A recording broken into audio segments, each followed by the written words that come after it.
Welcome back to another edition of the Knight Report podcast. I'm your host, Mike Broadbent. Joining me once again is my co-host, Richie O'Leary, and part-time co-host, Alec Crowdhamel. Rutgers season is officially off life support. They are trending in the right direction. If you were talking about hospital terms, they are stable, but not out of the woods yet. Rutgers gets a huge quad one victory last night at Nebraska to snap Nebraska's 20-game home winning streak. Rutgers won 85-82 in what I'll just say is probably their best game they played all year. We'll get into that game and more. But first, this podcast is presented to you by Knight and Day Apparel. Hey, Rutgers fans, get ready to slam dunk your style with Knight and Day Apparel. Cheer on your Scarlet Knights this basketball season in our exclusive Rutgers gear. From trendsetting designs to lifestyle garments, we've got you covered with everything you need to support your team in comfort and flair. Stand out in the crowd and show your passion for Rutgers basketball with designs that celebrate every dribble, dunk, and victory.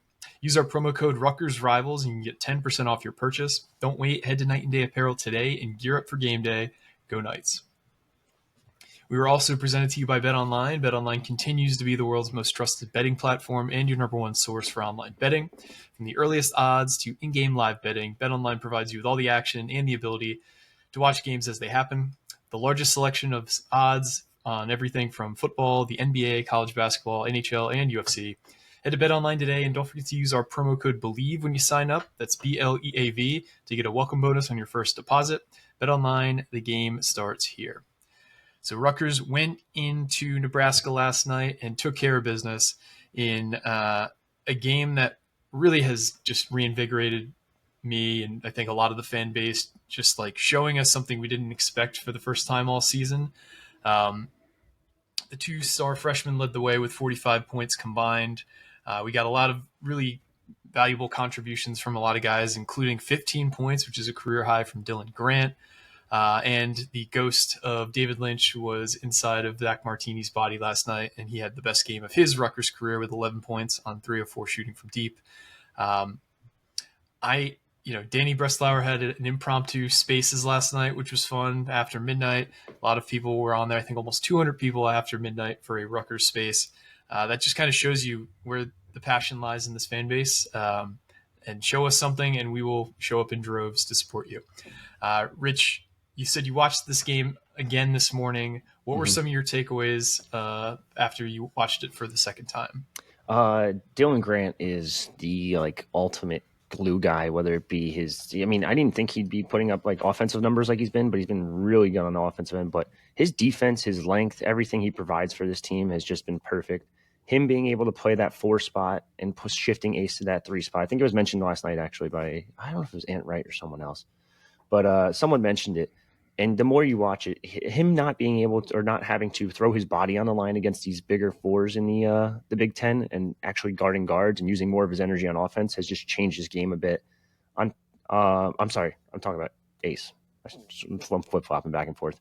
As him playing the 4 has helped Ace offensive game.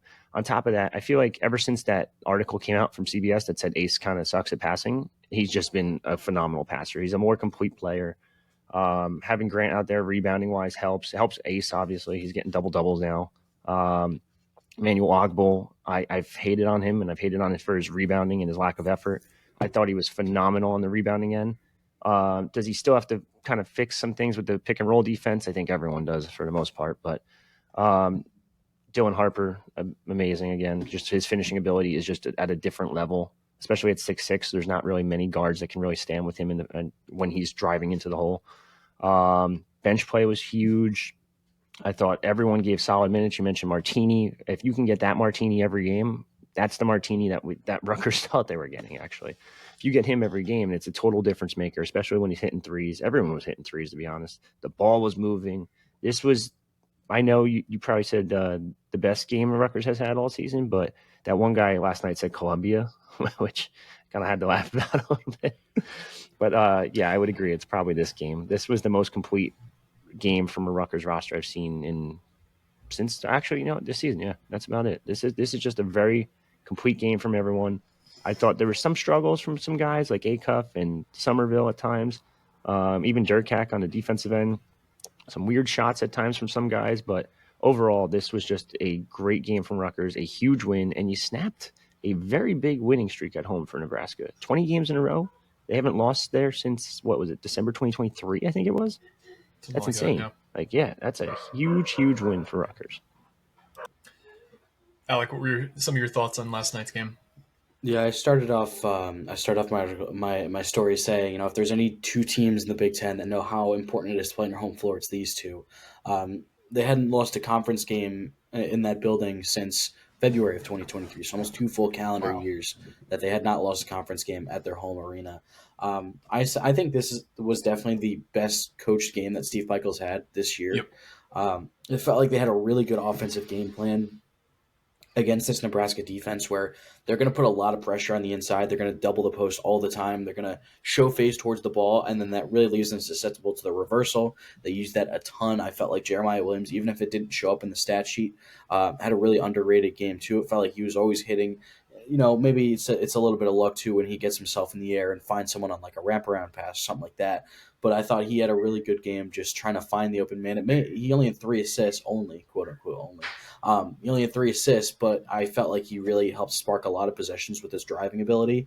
And then on defense, there was definitely a lot, some to be desired in that first half. They started hitting from three.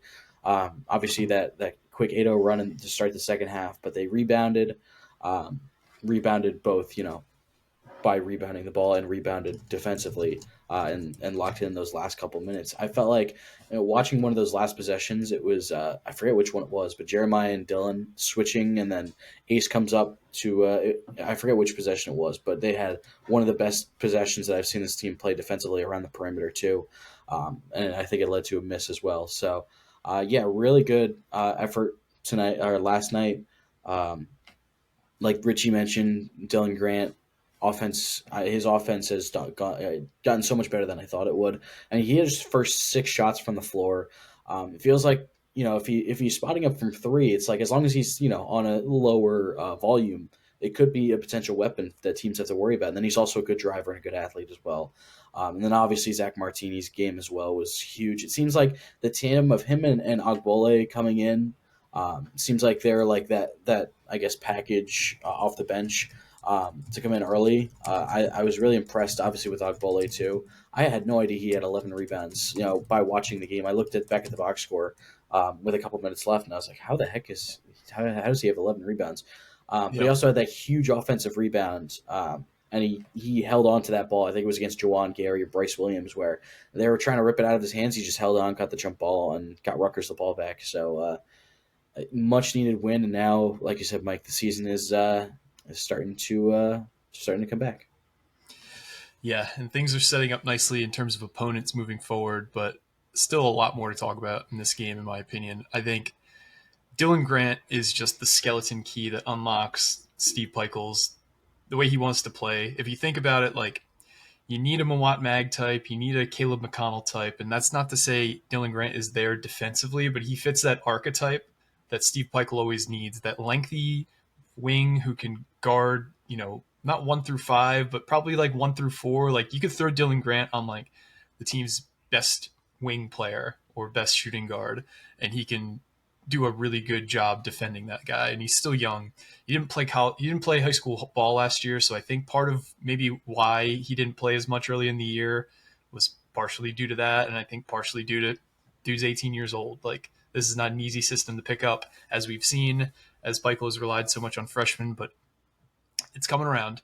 Um, Ace Bailey's offensive game speaks for itself, but I think he's really rounding into an elite defender for Rutgers as well. 3 blocks last night. That steal he had off that inbounds late in the game, one of the best plays all year for Rutgers, because he's just so quick and he's so long. He's listed at 6'10". He might even be a little bigger than that, but you just can't float passes over him, especially him guarding an inbounder.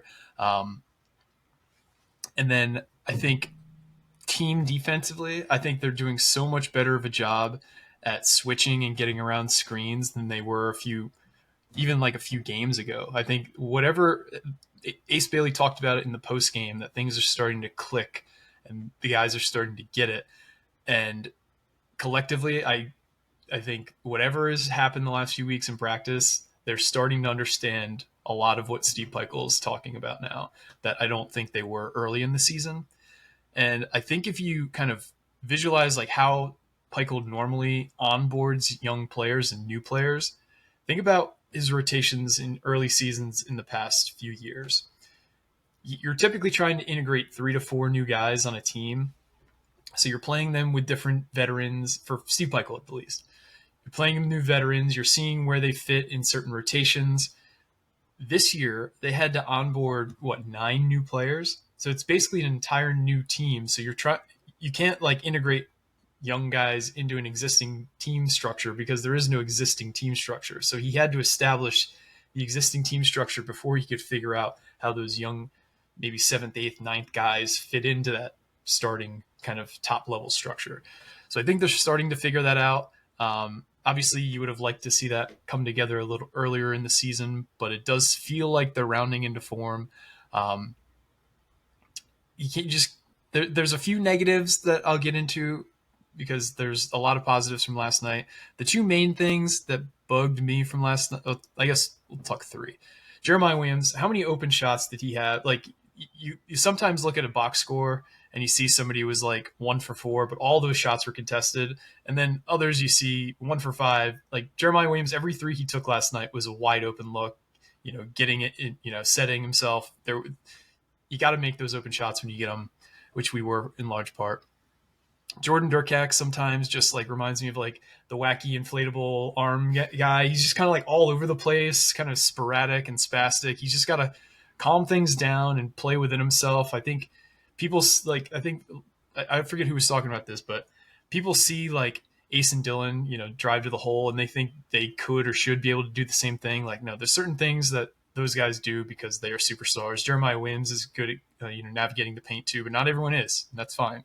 You just got to play within yourself, know who you are as a player. And hopefully Jordan can continue to do that. And then the free throw shooting late. Holy crap.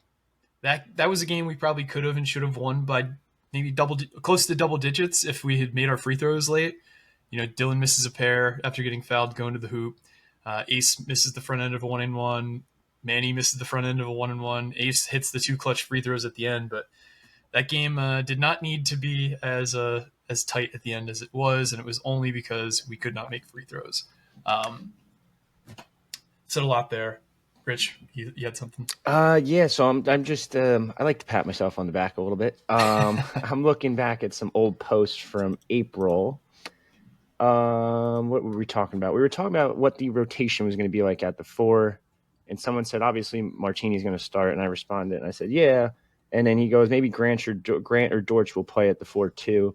Said we were actually talking about a potential. I don't know who Jones was, potential Jones commit or not, but regardless. Is Jaden Jones, that wing who ended up at You're Oklahoma. Right. Yes. So I ended up saying, I was like, yeah, I expect Grant to be ready to play this season. He's going to play a good amount at the 4 as in a backup role. Did I see him as a starter? No, but I'm not going to lie. I saw his game. And then everyone criticized Rivals when Rivals moved him up in the rankings despite him not having a senior season. Only site to have him as a 4-star. Kid had fucking 20-something rebounds in an EYBL game. Anytime you see that effort in an AAU game, not even EYBL game, an AAU game, it's like, holy shit, this kid actually cares about doing something other than just playing YMCA ball. He's very talented. And I think if he had that senior year, a lot more people would have been talking about him. A lot more people would have had him highly ranked. But he's done just about everything that Steve Peichel's asked of him. Here's another one. Similar to Moat Mag, doesn't really have a great offensive game, but very, very good wingspan, can defend, and is really lengthy. Wow, I'm smart, man. Not hard to see that on tape. That's the thing. That's the thing that's really impressed me about Dylan is like Dylan Grant, I should say. He can knock down an open 3, which huge in today's game, obviously, but super efficient. 7 of 8 shooting last night for 15 points. Shocked Just by that one. Incredible. Alec, you got any other thoughts on the game last night it seemed like a few times you were about to say something?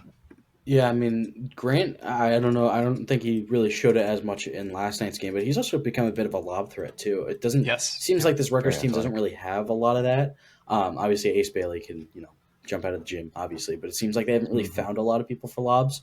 I think Grant's gotten a few already, just in the past 2 games alone. And then for Nebraska, I liked how they adjusted on Jawan Gary. It felt like he was off for like a 30-point game. He had 20 points in the opening 20 in his first 20 minutes, which was like, from the start of the game to that like 8-0 run they went on, and then he did not score for the rest of the game. So really good job defensively there. Bryce Williams ultimately ended up coming in and having a game for himself as well. He basically kept the Cornhuskers alive with some of those late drives. He went coast to coast twice, including a 3. I forgot how good of a shooter Connor Sarkisian is. And I mean, I guess Wisconsin's not really missing him because they got John Tonje and they're playing really well, but still, he is dangerous. He had 4 threes. It felt like he was going to shoot Nebraska back into the game. I thought he had way more points just from like the impact of his shots. Like every single one of those was like either falling away or like as the clock was expiring, or like we played 30 seconds of good defense and the 1 second that somebody missed, he made a 3. Yeah, his points were incredibly impactful this game. Yeah, and then Burke Bjorkensel, I think I said that right. Hey, they held him Rutgers scoreless. target. Yes, exactly. He was awful last night. Yeah, they really shut him down. They were playing him at the 4, which was interesting, and then playing Braxton Mia at the 5, who had 6.6 rebounds. I thought that was interesting. I felt like they had been starting Bjorkensel at center. Maybe I was looking at the wrong thing, but I thought that was interesting. And yeah, I thought Rutgers defense did a really good job of just shutting him down. This was a much needed win. The season is back alive, as I said, and there's a lot to build off of as well. And obviously there are a couple negatives. I thought Lathan Somerville is kind of struggling. Even since being put in the starting lineup, he's kind of struggled on both ends of the floor. He only had 2 points and 4 fouls. And then Tyson Acuff also, since starting, hasn't really put up a ton of numbers either. I mean, he only played 8 minutes last night. Now, of course, a lot of those were taken over by Jeremiah Williams, guy coming off the bench as well. So I thought, although Durkak has definitely had his struggles last night. He did make a pretty good play in his first possession. I think he took it to the basket and then missed, and then it led to an offensive rebound. He got the ball back on the perimeter, whipped it over to Dylan. He put up a 3 that didn't go either. And then he somehow flew in for the offensive rebound, got a 3-point play out of it. So it was pretty good to see from Durkak. Danny said it last night on the Spaces. I think Durkak is starting to learn his role a little bit better and not force stuff. Like, if you look at this team as a whole, they had 8 turnovers, and 7 of them came from Ace and Dylan, which Ace kind of forces some things too many times, and Dylan does a couple times too. Not for the most part, it's Ace, but those guys combined for 7. The rest of the team combined for 1 turnover. That's like insanely good basketball. But Durkak, I thought, was solid. I wish he would just take a step on defense. And I feel like, and I think me and Mike mentioned it, whether it was on pod or off pod, he thinks this is still like the NEC level. It might have been Alec, actually. He thinks it's still NEC level basketball, so he thinks he can like press up against the opposing player like as close as possible, and he ends up getting beat on that first step. If he just takes a step back, he'd be such a better defender at this level. But I thought he was pretty solid. There are some negatives, like you mentioned, like Jermichael Davis' offensive game is it's still non-existent. Jeremiah Williams, there's a couple shots where I'm like, oh, dude, what are we doing? Like, what are you taking? Like, stop. Lathan Somerville's defense was awful, but I've seen people are like, all right, now it's time to put Emmanuel at the starting lineup again. I'm like, no, if it ain't broke, don't fix it. Like, leave it the way it's working. Does it kind of suck to start 4 freshmen? Yeah, it's not ideal, but it's working. So don't change anything. And I credit the Pike, even though like he shortened his rotations. He saw Tyson Acuff was out or was off this game and is like, okay, I'm not going to play him that many minutes. Saw Jermichael Davis was off this game. All right, I'm not going to play him many minutes. I'm going to swap it out for other bench players.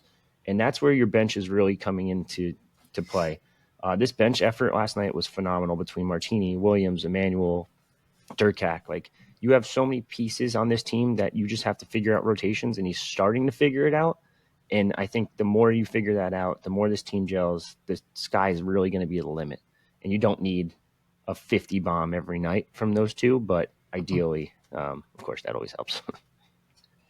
Yeah, another big bench output in terms of scoring, 23 points this game. I mean, Rutgers, anytime you're getting 20-plus points from your bench, it's a good day for Rutgers for the most part.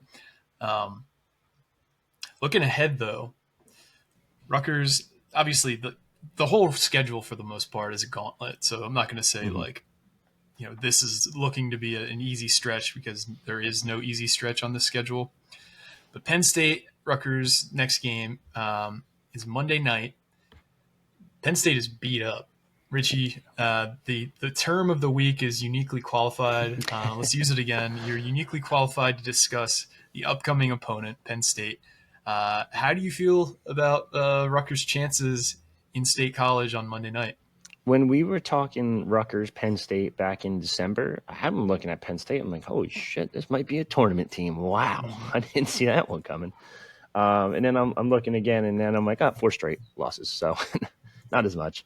Ace Baldwin's been banged up, and it's crazy to me because I think I was texting Alec or our group chat on the side. I forget what it was, but it was like I mentioned last night in the spaces too that Ace Baldwin was banged up in the past couple games. He has some back issues he's dealing with, and he's struggling. And I was like, you know what? I said struggle, but he still dropped 20 points while struggling. Yeah. So it just goes to show how good of a player he is. He's all Big Ten first team, in my opinion. But he's playing so much more off ball now instead of driving to the hoop, getting the foul calls and all that. He's playing very off ball. He's kind of almost afraid to go into the paint at this point. But he's still able to facilitate for the most part, and he's a really good point guard. So you got to watch out for him. But he's out, or he's dinged up. Puff Johnson hurt his hand last week. They're starting 4. Starting 3, 4. It's versatile because Hicks is just technically the 4, but he's always on the outside. But Puff Johnson hurt his hand pretty bad. Sounds like he's going to be out for this one as well. So that's significant. But they do have a pretty good guard lineup or guard combo in their backcourt between Freddie DeLeon, DeMarco Dunn, Ace Baldwin.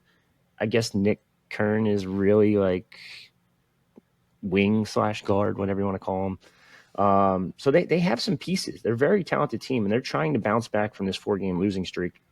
But the more I look at this 4-game losing streak, it's also against some really good teams. Now, one of those, maybe not. Indiana kind of stinks, but Illinois, at Illinois versus Oregon, and then at Michigan State. So they're not easy games. They still put up 85 on a very good Michigan State team.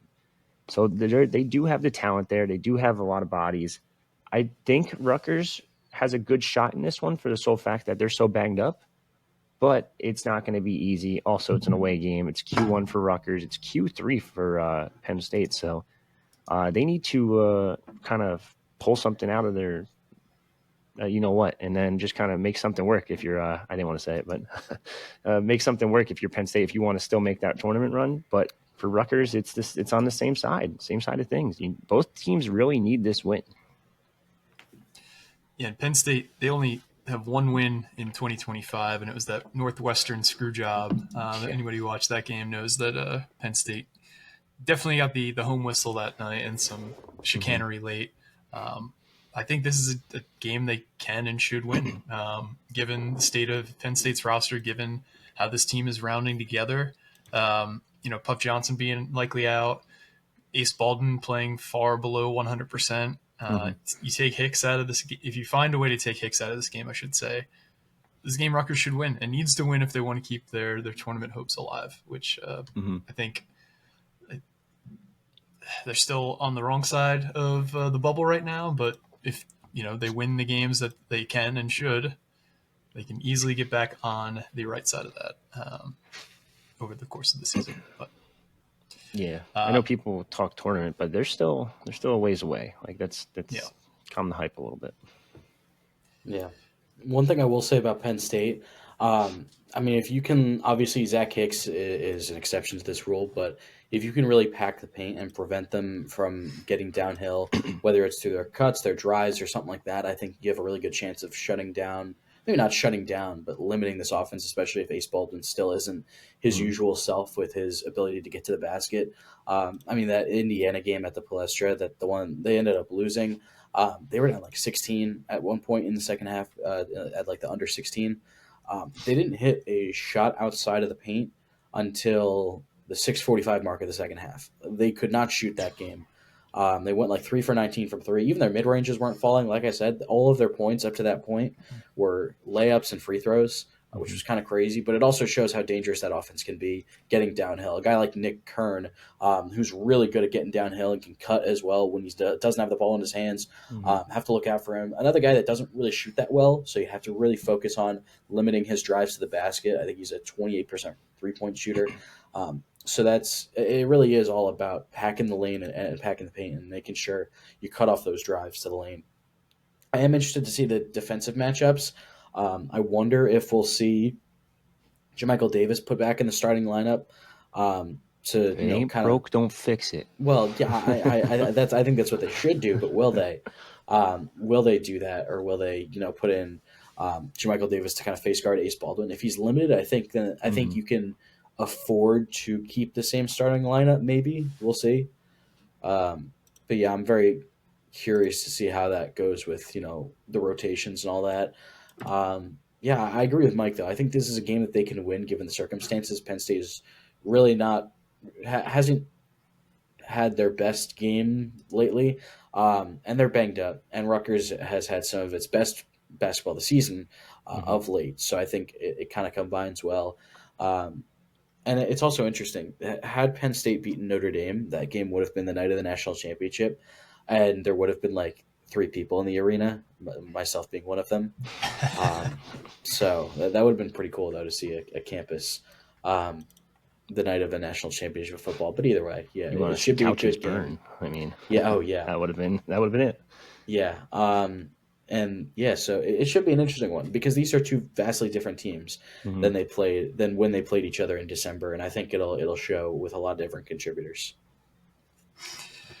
Yeah, and that'll be the last game prior to the MSG game against Michigan State. Michigan State is on a 10-game winning streak currently. They are the only Big Ten team that is still undefeated in conference. If we win at Penn State, I think the Garden's going to be a snake pit. I think it'll be 90+% Rutgers fans. Last time we played there, obviously, it was the Mwat Mag's injury game, so don't want to talk too much about that, but Rutgers was a clear, resounding, it was probably 9-10 to 1 Rutgers fans to Penn State or Michigan State fans in that game. I forget who said it. I forget who said it, but someone said it's like the movie Thunderstruck, where going back to MSG is how they get their powers back and turn back into a dominant team. So maybe that'll be the case. I hope so. But that's an opportunity for a really high quad 1 win. So I mean, the opportunities are on the schedule. You just can't lose any more gimme games, and gimme in the sense that you can't lose a home game against Minnesota the rest of the way. You can't lose at Washington. You have to win your gimmies, and you have to put together some quad 1 wins. Also, Maryland's in the dumps right now. They're struggling. We played them in a couple weeks. Northwestern's not quite the same team they were last year. Michigan and Illinois, that back-to-back home stand is going to be huge for this resume as well. 2 really tough teams that Rutgers is historically not matched up great with. I think Michigan's going to be a really tough matchup with Wolf and Golden. How we guard those 2 guys when they're on the court at the same time, or even when they're on the court alone, is going to be interesting. But season's back on. A lot of people posted that meme about the masculine urge to say we're so back, and I feel the same way. After saying it's so over. Yeah. It feels like this is the team that I think we thought we'd see all year, and it's unfortunate that it's taken half the season to get here, but we're here now, and the path is there. They just need to take advantage of these opportunities in front of them in order to fulfill what we all thought this season could be. I want to go back to that MSG thing real quick for this game.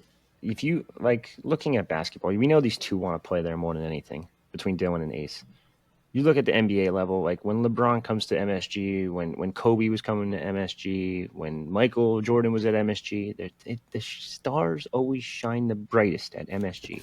I'm going to go out on a limb, not really out on a limb, predict an Ace Bailey masterclass, CBS 130, MSG, that court. I think he's going to do something insane, whether it be a 40 bomb, whether it be just a poster highlight. Something's going to happen in that game that's going to live in Rutgers infamy. Infamy. Wrong word. I'm struggling right now. It's early. I don't even have half a coffee in me. We've already got our Rutgers MSG. lore. Rutgers lore. Sorry. We've already got our MSG infamy the last time we played though. Let's hope we can shake that. Wrong word. Apologize, everyone. My bad. But you know what I mean.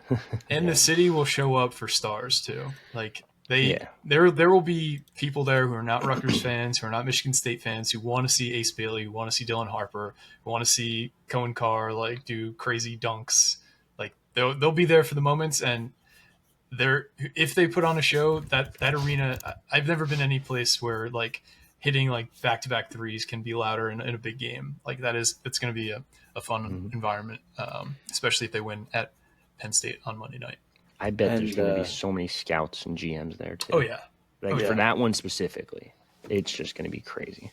I'm not 100% sure how the travel schedule works in the NBA, but the night before, they host the Timberwolves, so maybe we see a little Anthony Edwards, maybe. They were at Roselle Catholic last night. Nas Reed was there because his jersey was getting retired. Yeah, it's pretty cool. They play the Hawks that Monday. I don't think they'll be in New York by that point because it's Saturday for a Monday game. I doubt it, but you never know. Maybe the Stars may show out. Let me check the Nets schedule, see who's. They play that night. Remember? Oh, right. We were just talking about that. Miami Heat, maybe a little Jimmy Butler action. They probably won't be there that early, I don't think. Because it's a 1:30 game and then a 6 o'clock Nets game. Are we sure? I don't know if I'm so sure about Jimmy Butler being there. Oh, that's true, too. But I was looking at the wrong date. Okay, they play the Kings that night, the night of the Rutgers game, too. So maybe we'll see De'Aaron Fox. The Knicks? The Knicks, too, yeah. Oh, damn. So maybe De'Aaron Fox. Maybe. No, if it wasn't Vince Carter retirement night, I would just stay at MSG all night. But yeah. And then another thing we didn't even touch on from this game last night was the revenge game that never came to be. Yes, great point. I thought a few times about how to talk about Gavin, and then other points happened. The most lasting image of Gavin last night was him in the huddle looking totally disillusioned. I think Adam posted that on Twitter. It's a really funny picture. I'll pull it up of Gavin just totally looking like Gavin always did, just kind of like face with no emotion, looking, like he doesn't want to be there. He didn't play at all. This is how many minutes did you say he has in Big Ten play this year? He's played. Let me make sure I'm right, but I'm pretty sure he's played like 10 minutes against Big Ten competition this year, and it was 2 games. The last 5 minutes of blowouts. Yeah, he played 5 minutes against, or he played 6 minutes against Purdue, a game that they lost 104-68, and then played 6 minutes against Michigan State in a game that they lost 89-52. So he's played 12 minutes against Big Ten competition in games that Nebraska lost by 35. He's the perfect example of why the portal is what it is. Because when you can't guard in the Big Ten and you're not quick enough in the Big Ten and you really can't score in the Big Ten, what do you think you should do? Transfer to another Big Ten school. Another Big Ten school. That's it. That's the answer. It's just no. Go down a level or go to a different level that's more offensive oriented, where you can actually display your game. And for some reason, he just said, "I'm going to go to Nebraska. That's the best school that offered me so far."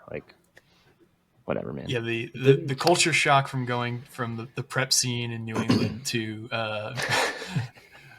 Nebraska has to be playing into why he looks so pissed off there. Yeah, I can imagine. I actually am almost willing to bet he'll be back in the portal again this offseason. Oh, yeah. Absolutely. Go to the A-10. Go to, something else. I even think he might thrive in some Big East schools. Lower level Big East. I'm not talking high level, but...